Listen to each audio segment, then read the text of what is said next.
Let's start with maybe the big trend actually, AI agents.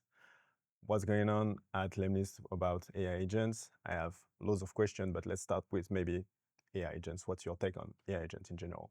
Yeah, I think the word AI agent is like used in a lot of contexts.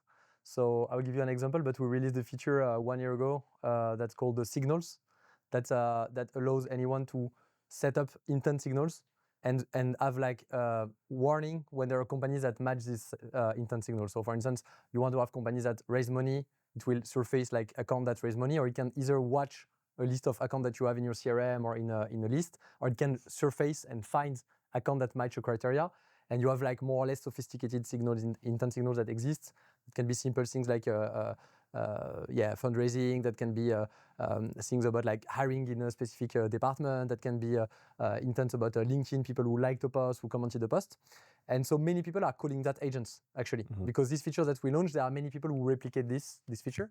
I think we're one of the first to really position on that and to package it in a very simple way. And so we didn't call it agents. We could change it and call it agent. Maybe we'll do that actually. Yeah, but now you have like 10 companies doing exactly the same as we do and calling that agent. So the question is like what is exactly an agent? Yeah. And is an agent a workflow that's pre-packaged for a company? And in that case, it's just a SaaS, that's software. Or is the agent has actually agentic capabilities, which can be browsing the web, etc., etc. And so we have some features that includes like agentic capabilities. So for instance, in lemlist now you can have a list of leads, and you have something called agentic colon that will orchestrate MCP from different tools. That can be HubSpot, Salesforce MCP, that can be Claude, that can be web search. The very famous use case is a Clay agent, where you can search websites, which is actually an agent, because like what it does is that it scraps a website and then it gets some unstructured HTML. Makes decisions. It makes decision. It can change. It can browse another page. It can move. So it's more an agentic capability. So I think I think there is a lot of hype. The question is like, is this really agentic capability? But ultimately, I think the discussion is not. It's the problem with AI is that people see AI as a target, an objective, now, because everybody is pushed to adopt AI. Yep. So in every company, it's like, what do we do about AI? What do we do about AI? So people want to buy AI, but they are not thinking of like what problem does it solve and does it really bring value, Yeah. And so this is like why it's like really interesting, because AI is going to bring like amazing use case and amazing result in GTM, and I think it will have a huge impact. But on the meantime, we're still in the period where everybody's trying to get their share of voice, Yeah. And so you have things that are not agents that are sold as agents. You have things that are sold and don't work, because when you sell outcome, everybody wants to buy it. If I tell you fire your sales team and take my product, then you will do it, right? But am I able to make sure that I can deliver what I said?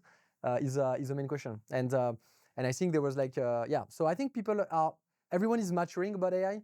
We're still in the very excitement hype.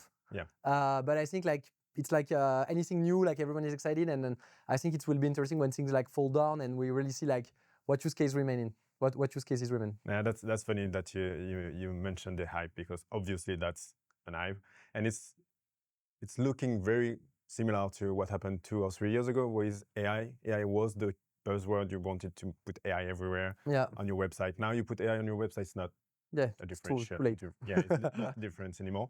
But no, AI agents, yes. Yeah. So it's kind of the new version of the AI hype. So that's cool. But in the noise, as always, and same with AI before, there is value.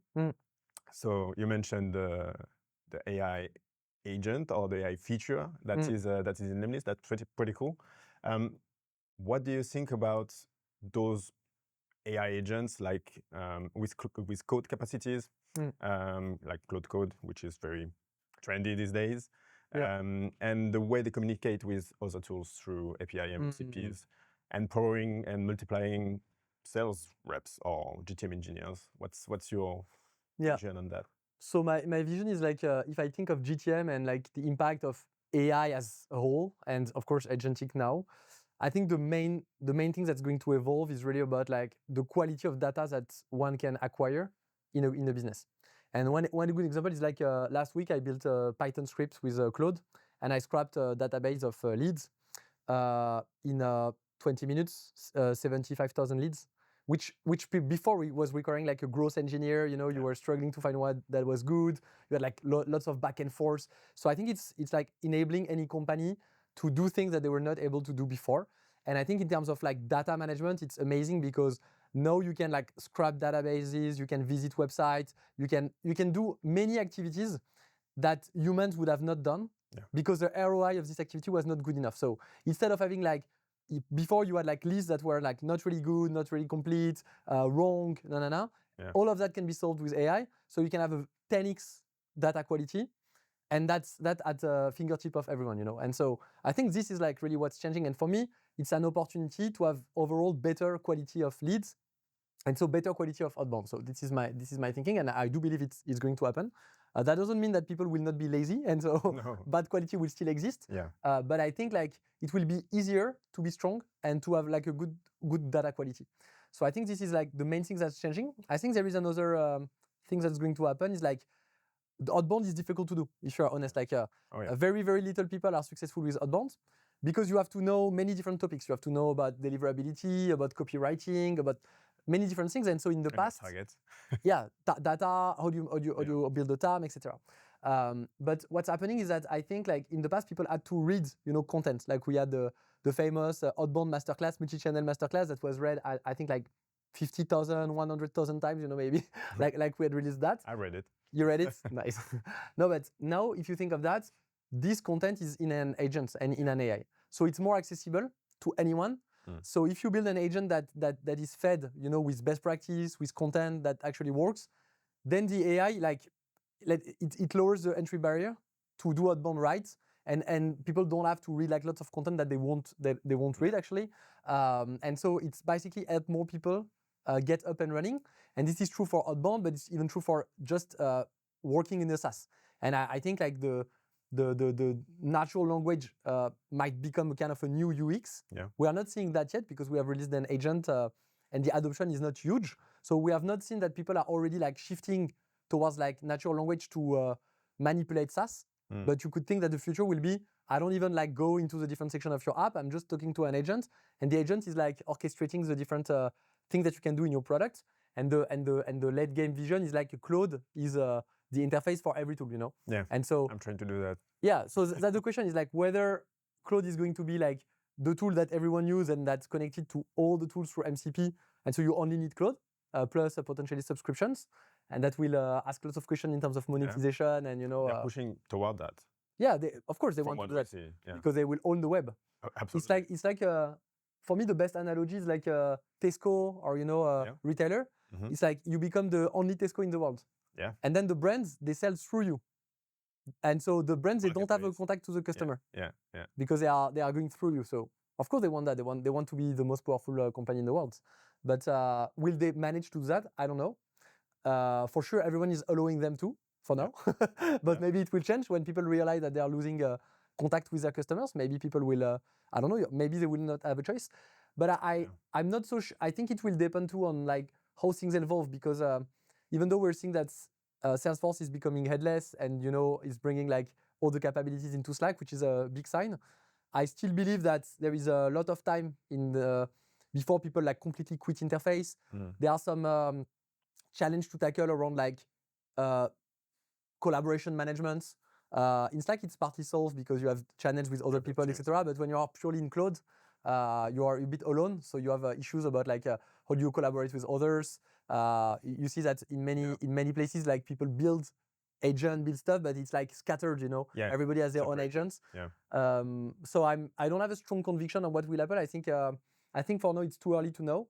We just need to leave the choice to user and see what works and what doesn't work. So this is why we have a MCP. We make sure that everything you want to do with the MCP is possible to do with the MCP. We monitor the usage of the MCP. We think that that's good usage. So and on top of that, we build an agent that's inside lemlist. And so we'll see how people behave if they prefer to use the agent in lemlist or through Claude. Interesting, yeah. Maybe some power users are going through the MCP right now. And maybe the standard sales rep, because that's more or less the target at lemlist. The sales rep might not be that educated on AI yet. Yeah, and I think then it's very often the solo user, technical, like the typical profile will work through Claude is like someone with like a very savvy, tech savvy with alone most of the time. When you go to less savvy users, they will prefer to use the product and directly in the product. And they will, and the size of the team has a strong impact because you might need some, teamwork, user level rights. Like there are some stuff that requires to actually to use the product itself. And the guardrails are more obvious in the tool versus Claude that can do anything, and you can't really control. And when you have MCP with lemlist, MCP with HubSpot, and you're like, you don't really know what's happening, and potentially it's like corrupting your CRM data. If you're alone, it's fine. If you have like 50 reps and 10 years of history with your customers, you might not want that. Yeah, that's a conversation for sure. That's your and that asks the question for the role actually. Like, do you think that? I mean, in my opinion, we are going to world of experts, and because AI makes the standards higher, so you have to be above it to stand out. Yeah. Do you think that would be similar for sales reps and those teams that are using the tool are going to be forced to embrace it? Yeah, so I don't really buy the sales are going to disappear just because the execution layer, I don't think, I think sales is a human job. And a good example is like, why don't people like hang up when you call them in cold call? Not because they like what you're saying. They just respect the human, Yeah, if it's a machine who call them, they will just, they don't care, they have no respect for a machine, So I think sales is a lot about, it's a lot about like human to human thing. So I don't think that execution in this, I don't think it will not be AI at all. There will be use case of execution in AI, notably like managing very small leads, leads that you don't normally accept to handle. You will give them to an AI and you will have like AI demo. So you would do more those you wouldn't do. Exactly. It's the same with the data. You wouldn't like scrap, you wouldn't go manually to hundreds of websites and fill in the CRM and the data, but you would do that with AI. So I think it's pretty much the same. So it allows to do things that were not possible to do or not worth to do in terms of ROI. So that's my feeling. And so execution will remain mostly human in my, at least I believe in the next short term. I don't know for the long term. So it's my belief. And so I do think that it will produce exactly the same as with tech and product, and it will just make experience sales 10 times better, because we'll have more context, more data, more tools. So I think everyone with experience will be much better. But I think it's on the meantime, it's kind of a trap for more junior profiles because I think they would be less attractive because AI can replace what they do more easily. And on top of that, they can be trapped by AI because AI can invent things that are wrong. They can, and so if you don't have the experience to really understand and sort, you might get tricked. So I think this might accelerate that. So in terms, if I have to think of the shape of a GTM team that I would build today, it will be mostly like senior GTM eng growth profile that are able to build like a scalable machine, and senior reps were able to really build relationships with prospects that are difficult to reach out, who have like deep industry and business acumen, and industry knowledge. So I think it might be difficult for younger profile, for more junior profile in the next years, and we will have as a society to find the solutions and as companies potentially to invest in the ones that are very smart. I think then I'm not like desperate for them at all. I think there are many very smart person who will actually make it grow and learn even faster thanks to AI. So I don't think it's true for everyone, but I do feel like on the challenge. We've seen it, in our firm, in our company. Instead of hiring youngest people, junior profiles to execute on the GTM engineering, we have agents, and now we are looking for more senior profiles. So at least for now, that's kind of the situation. Might change in the future. But as we said, sales are far from being dead. Human will still buy from human. We'll just automate the boring and repetitive tasks. That's good. What can you share on real life data that you have accumulated for, 10 years with lemlist? It's 10 years? Almost, yes. Almost 10 years. In Outbound, obviously. Yeah. What's the current situation? What what is the data saying, and not just the influencers on LinkedIn. Yeah. No, I think like yesterday actually I was pulling some data about reply rate and positive reply rate over time, and against the public belief, reply rates have not decreased in the last 2 years. Actually, reply rates decreased from the beginning of lemlist up to 3-4 years ago, because I think when lemlist started, it was like an Eldorado, like it was crazy. So I think we had like average of reply rate that could be around 8% all over the whole base, which is not at all like what we have now. It's more around 1 to 1.5%, something like that in average reply rates.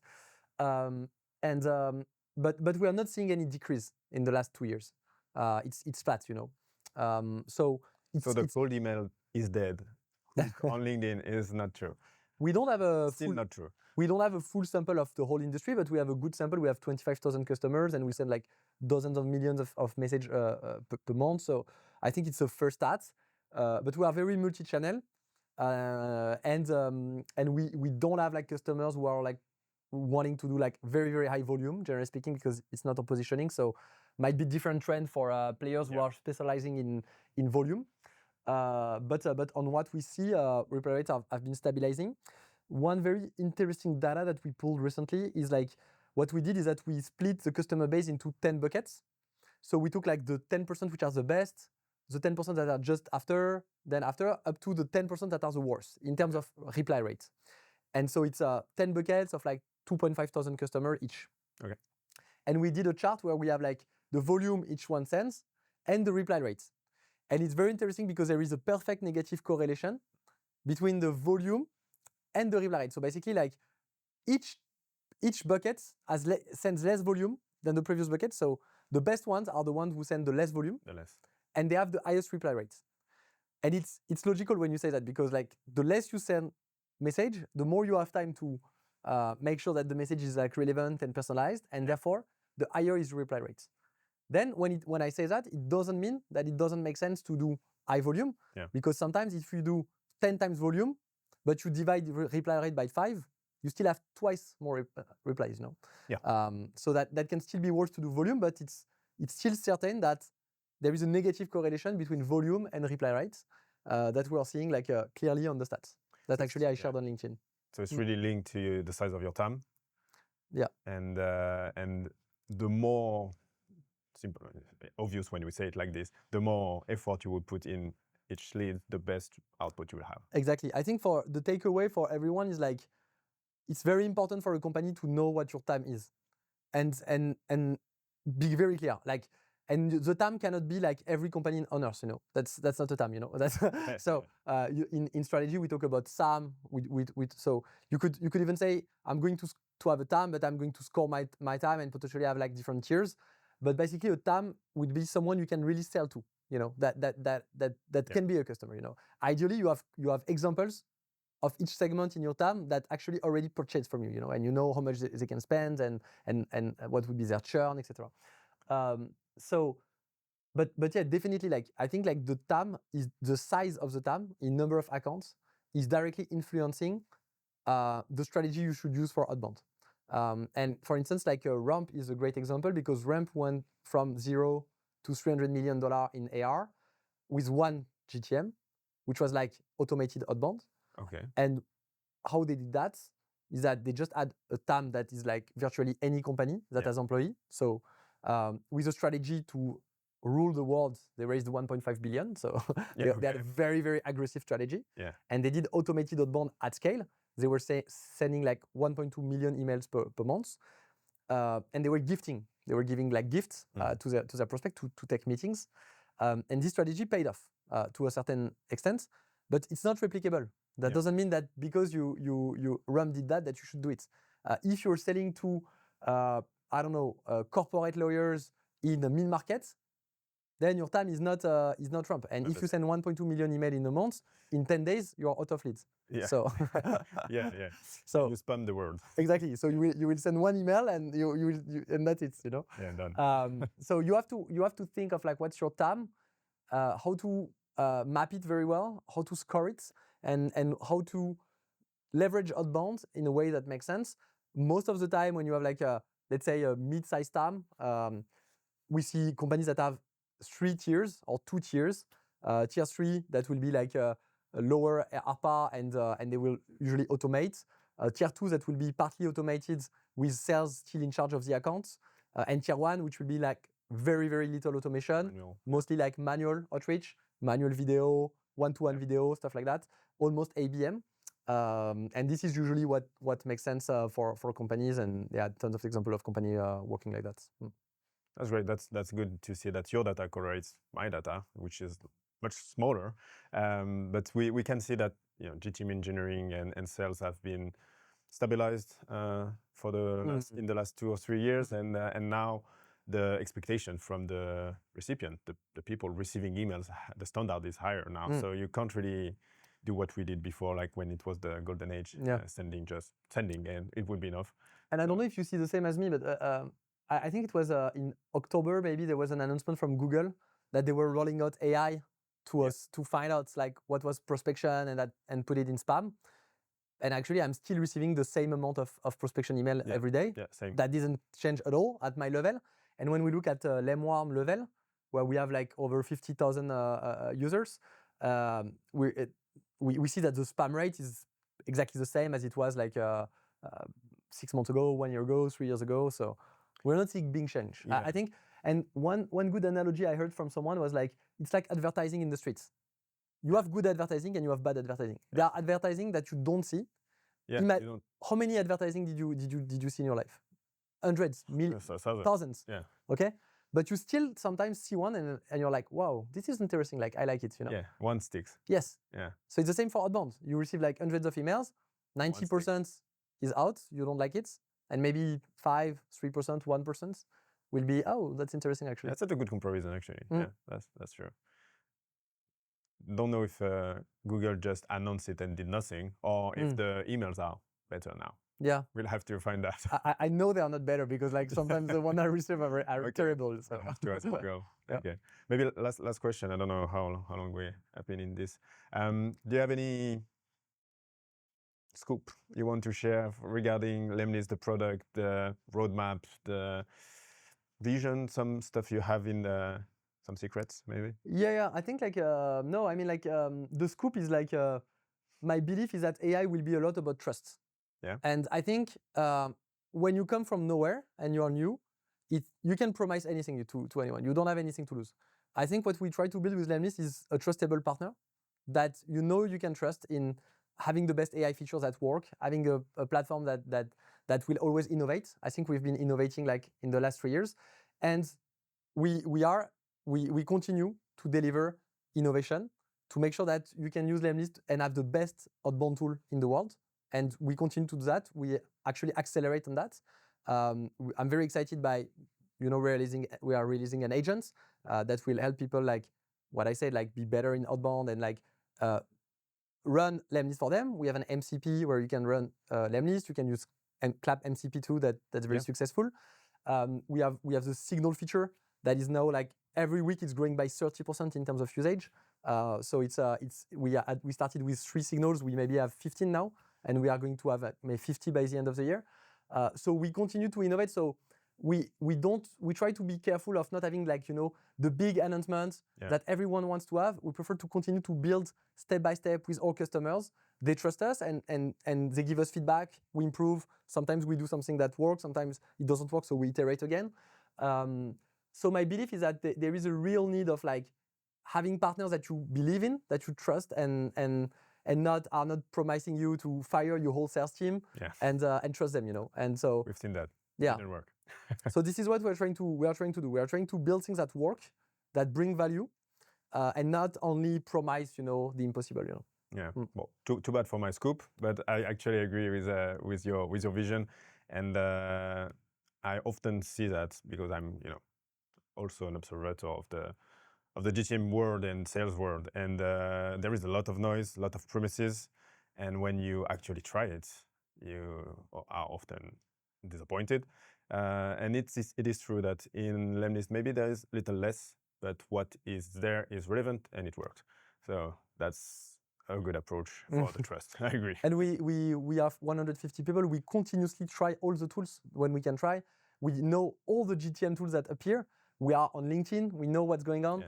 We try. If we don't implement things, it's for a good reason. Yeah. It's not because we don't know or because we are lazy. We know what's going on. We know what happens, and we just implement things when they work. Sometimes it's in beta for a while, so the agent is rolled out to 1,000 teams, so it's used by only 5% of our customers, and we iterate with them.